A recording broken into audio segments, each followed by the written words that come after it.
Maswerteng hapon po mga ka-STL. Narito na pong resulta ng STL Pangasinan para sa araw na to, 2nd draw November 26, 2024. Araw ng Martes. Naway ang mga natayan nyo pong mga numero kanina ay manalo nawa ngayong hapong ito, 5 PM. Kaya kunin nyo na po yung mga tickets. Narito na pong resulta. Ang mga numerong nanalo sa STL Pangasinan ngayong hapong ito, November 26, 2024, 5 PM, second draw result, 15 at 33 in exact order. Sa lahat po ng tumaya kanina para second draw ng 15 at 33, congrats po sa inyo, panalo po kayo. Again, 15 at 33.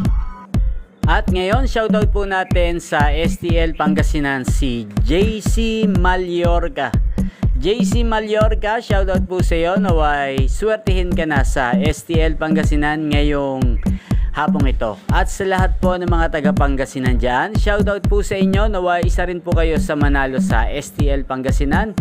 At sa aking mga subscribers, naway nasa maayos po kayong kalagayan. At inyo pong napanood ang resulta ng STL Pangasinan sa channel na to, Roderick Hernandez TV. Maraming salamat po sa patuloy niyo pong panonood at pagsuporta sa aking channel.